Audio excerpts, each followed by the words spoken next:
E vão, então, trazer aqui o Ricardo. Vamos ver se melhorou aqui já. Oi, Ricardo, tudo bem? Oi, me ouve bem?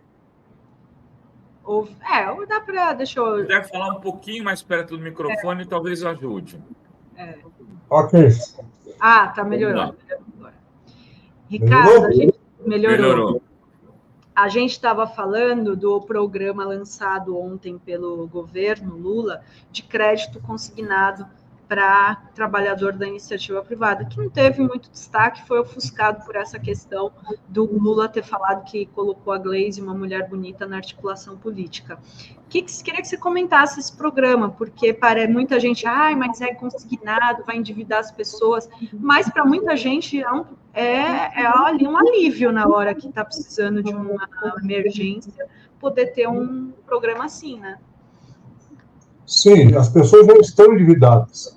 Não é que vai endividar. As pessoas estão endividadas pagando um juro mais alto, porque o consignado para o setor privado, para a CLT, ele exigia algum nível de convênio com o sindicato e com a empresa. E o que houve foi a simplificação, permitindo que se faça direto no programa e-social do GovBR, que o banco pode consultar diretamente a margem consignada que você tem, se aquele cidadão tem possibilidade de se endividar. E um detalhe muito importante é que ele vai começar por aquelas pessoas que podem trocar sua dívida. Ou seja, a pessoa tem uma dívida pagando 4% ao mês, 3,5%, pode cair, por exemplo, para 2,5%. Isso reduz não apenas o tamanho da dívida, mas o tamanho da parcela. Então, é um programa muito positivo. Óbvio, não vai fazer nenhum milagre, porque nessa área o único milagre possível seria uma reforma do sistema financeiro brasileiro, que é uma vergonha mundial, é o pior sistema financeiro do mundo, inclusive os bancos estatais. Então, não foge à regra. Mas isso é uma questão que exigiria uma outra conjuntura política que não a atual. Portanto, parabéns ao governo, parabéns ao ministro Marinho, que se esforçou muito, apesar da má vontade da Fazenda, ele se esforçou muito para que esse programa saísse, ainda que não da maneira ideal. Mas é um avanço considerável. Quer dizer que tinha má vontade na Fazenda, Ricardo? A Fazenda não gosta muito dessas coisas, acha que mais crédito vai pressionar a inflação. E não é verdade, as pessoas estão... O cidadão comum brasileiro, infelizmente, não é de agora do governo Lula, vem do governo Bolsonaro, do governo Temer, uma parte ainda do governo Dilma, as pessoas ganham pouco. Aí, quando o filho fica doente, bate o carro, tem uma chuva como a de ontem em São Paulo, estraga alguma coisa na casa, a pessoa não tem reserva nenhuma. Então, ela tem que pegar dinheiro do banco, ou na financeira, ou com a agiota. Então, tudo que o governo puder fazer para baixar a taxa de juros é importante.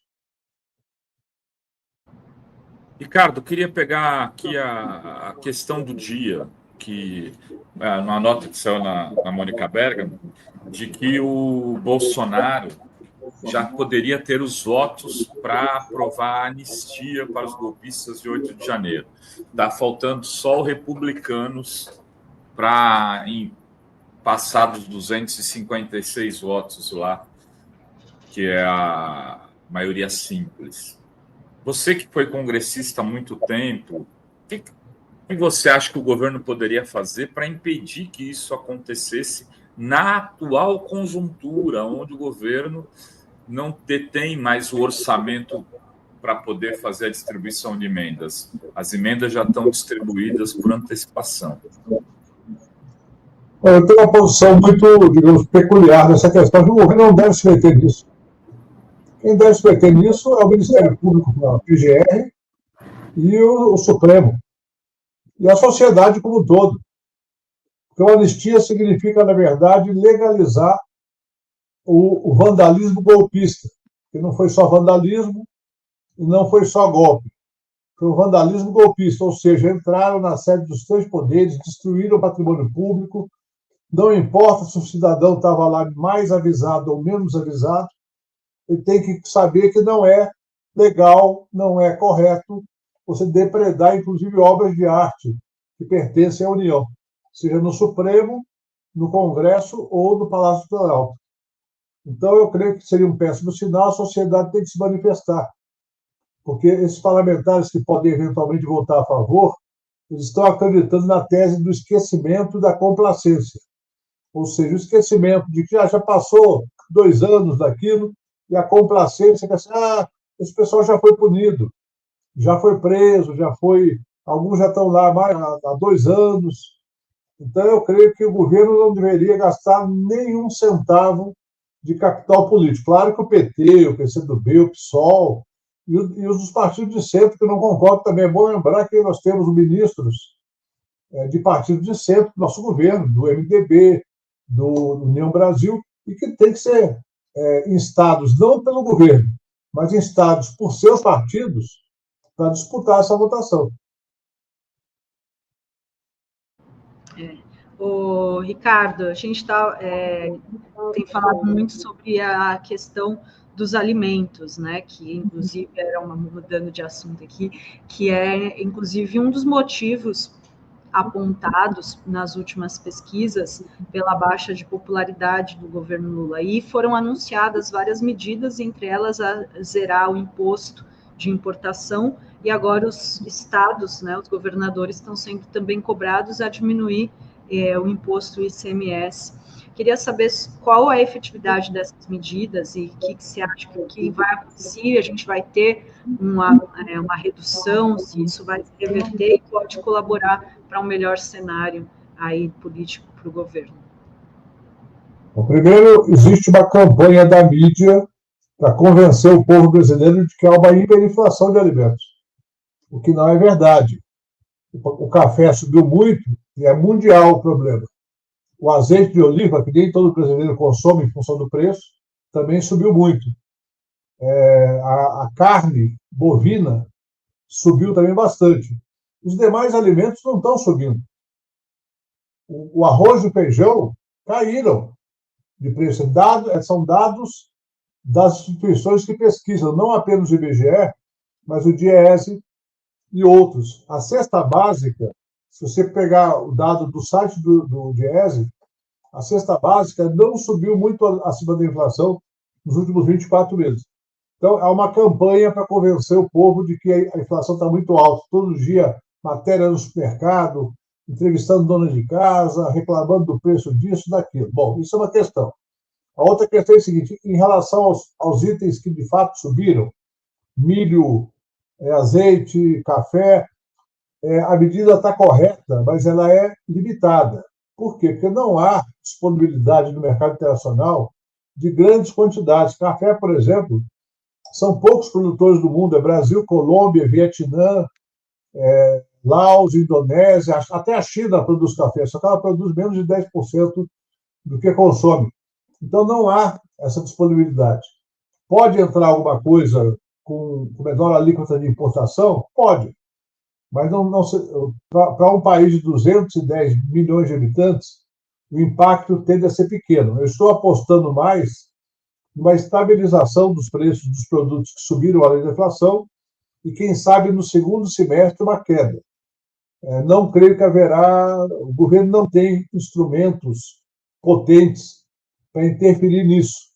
Um que teria, que seria a limitação da exportação, o governo teme não conseguir fazer, se fizer por decreto, por exemplo, poder tomar um PDL, um projeto de decreto legislativo, na Câmara e no Senado, e ser derrotado por isso. Vários países fazem isso, limitam, não pode exportar mais do que 40% da produção. Mas o Brasil, infelizmente, não tem essa regra hoje e dificilmente teria aprovado no Congresso. E se fizer um decreto administrativo, pode perder depois com a força da bancada ruralista no Congresso.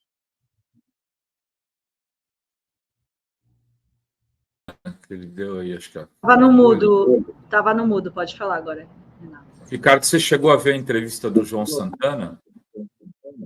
Vi, acho que é bem realista. Eu queria te perguntar sobre isso, porque o João Santana fala num dado momento o governo deveria caminhar para a esquerda para poder retomar o protagonismo Lula, né? Ele critica o Haddad por estar assumindo muito as pautas dos banqueiros e fala que se o Lula quiser ganhar a eleição, teria que dar uma guinada para a esquerda. O que você acha disso? Então, primeiro, eu creio que o que ele chama de guinada para a esquerda, na verdade, é uma guinada popular. Por exemplo, essa questão dos juros, é inadmissível que o Banco do Brasil, que é o banco do governo, embora tenha ações na Bolsa, tenha tido uma rentabilidade de 22% sobre o patrimônio líquido e não faça nenhum aceno para a sua clientela de classe média e classe média baixa. E que o governo não fale mais sobre o escândalo que é o sistema financeiro brasileiro. Que o governo não faça, por exemplo, em relação a questões da economia como um todo, uma apreciação, mesmo que ele não tenha nenhuma medida a tomar, mas uma apreciação retórica de que é preciso mudar isso. Então, eu creio que, nesse sentido, João Santana está correto. É preciso que o governo tenha uma sintonia com o sentimento popular. Um dos problemas de ser governo é você, às vezes, não conseguir entender o que está acontecendo nas ruas. O sentimento de uma parte da população que acha que a vida não está boa. Agora, creio que é plenamente possível, este ano, o governo recuperar isso adotando essa retórica. Por exemplo, eu concordo com ele. Eu falo do Haddad com o carinho de quem conheceu o Haddad quando ele era subsecretário do João Sayad, na Prefeitura de São Paulo. E sempre reconhecendo o talento, a inteligência, a capacidade dele, inclusive a capacidade política de superar dificuldades. Mas eu creio que ele podia falar um pouco mais à esquerda, mesmo que ele não tenha margem para tomar medidas mais populares, porque nós sabemos que o nosso governo atua num universo legal e político que nem sempre tem a força para fazer o que quer. Mas pode falar o que quer, para que a população saiba que o governo está lutando por ela.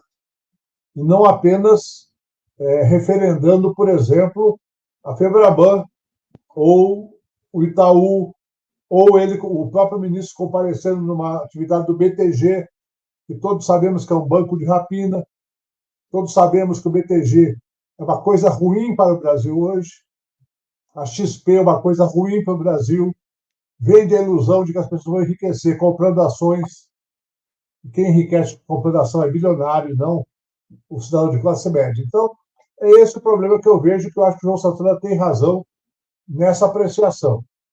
Sobre a imagem que ele faz do Lula, eu creio que é uma coisa natural. O Lula já está na política brasileira há 40 anos. Então, algum desgaste sempre vem. Mas ele ainda é a liderança política mais importante desse país. E, na minha opinião, favorito para ganhar a reeleição de 2026. Favorito pleno, não é que é meio favorito, é plenamente favorito se o governo e o próprio Lula conseguir transmitir à população a luta que ele está fazendo em defesa do povo brasileiro. Ô, Ricardo, e o fator do Trump, o governo Trump, que tem aí já admitido que pode entrar numa recessão, tem, né, a questão da taxação. Qual você acha que vai ser a influência para o Brasil? Isso pode gerar aí uma crise global e, inclusive, né, afetar o governo brasileiro? O grande problema da conjuntura é o Trump. Se ele continuar com essa política de taxar uma coisa de manhã, à tarde reduz a taxa, anuncia algo, se a Europa responde, ele diz que vai quadruplicar a tarifa, isso pode provocar não um problema político externo, mas um problema de investimento. Os empresários que estão planejando investir em vários países começam a medir se vale a pena acelerar ou retardar o investimento. Isso pode gerar uma recessão mundial, não é a recessão dos Estados Unidos. Espero que a China, certamente está a China, a Rússia e o próprio Brasil pensando em alternativas para manter o nível de comércio internacional. Então, o Brasil, essa questão do aço, ele perde uma margem importante de exportação. Nós somos o segundo maior exportador de aço para os Estados Unidos. Então, se por acaso nós conseguirmos manter um nível de exportação razoável para os Estados Unidos e diversificar para a China, para o Japão, para a Coreia do Sul, para a América do Sul, para o México, eu creio que aí nós podemos não correr tanto risco, mas algum risco está em cima da mesa, ou seja, temos uma pessoa sem noção do estrago que pode causar, inclusive para a inflação interna dos Estados Unidos, operando numa situação de absoluta irresponsabilidade com as consequências.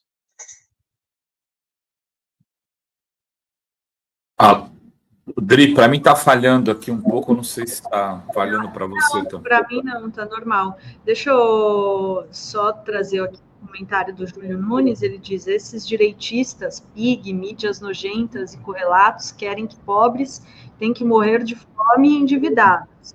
Lula ainda está aqui, Piauí presente. É isso, né, Ricardo? Continua o mesmo cenário de sempre, né? É um cenário da história do mundo, né? Ou seja, a gente olhar, eu costumo dizer o seguinte, se você olhar, retroagir 1000 anos antes de Cristo, tinha uma elite, antes do capitalismo, uma elite que despreza os pobres e que quer acumular riqueza.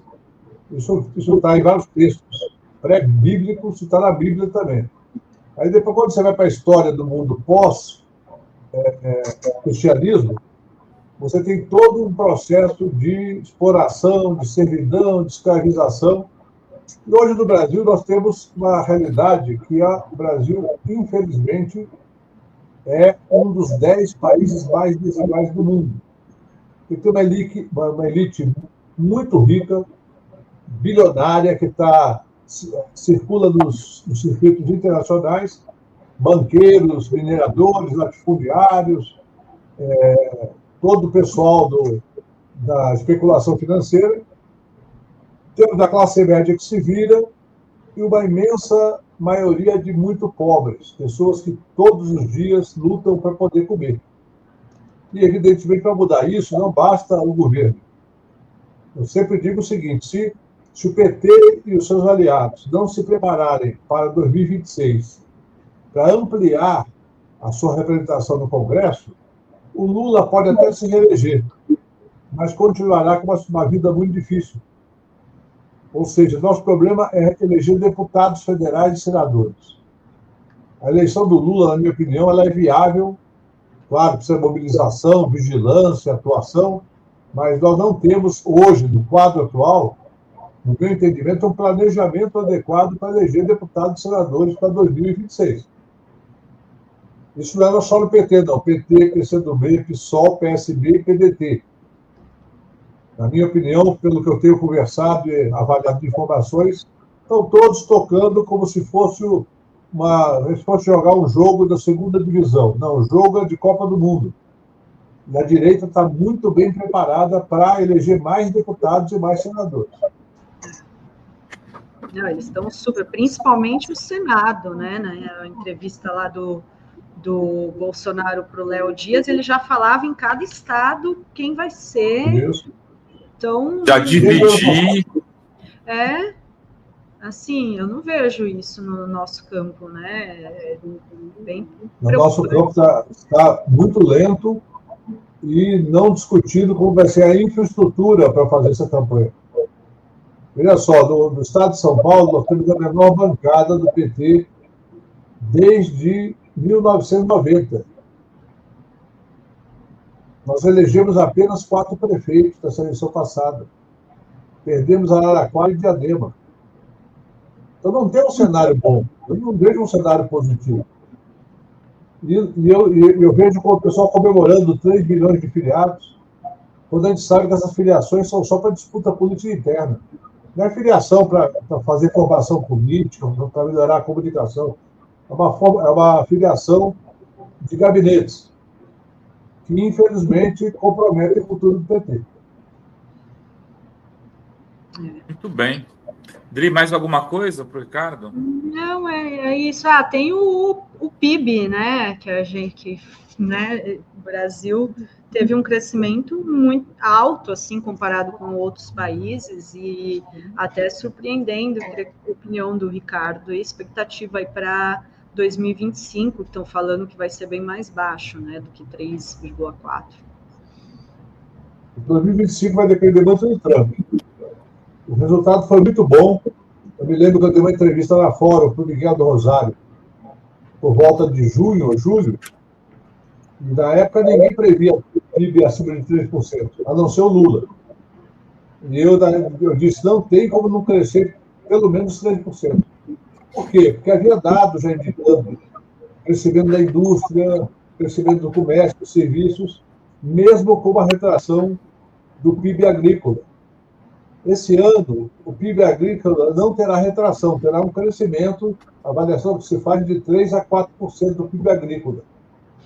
Se a indústria não retroceder muito, que aí depende muito do cenário internacional, os serviços e o comércio mantiverem, dá para crescer mais de 3% esse ano também. Eu não estou pessimista em relação ao PIB, mas eu sempre digo que a professora Maria da Conceição Travaglia dizia com muita propriedade que o povo não come PIB.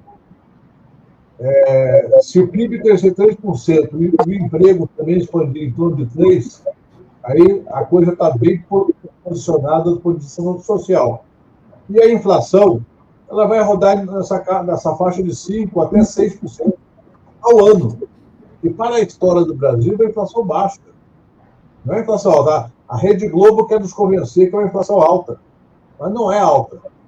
Então, se o governo conseguisse segurar o preço dos alimentos com uma super safra, e, ao mesmo tempo, não houver reajustes de tarifas de luz, de água e de transporte acima da inflação, a inflação vai ficar por aí, 5% a 6%, que, para a história do Brasil, eu que comecei a trabalhar com 1978, vivi desde inflação alta até hiperinflação, eu sei o que é inflação alta.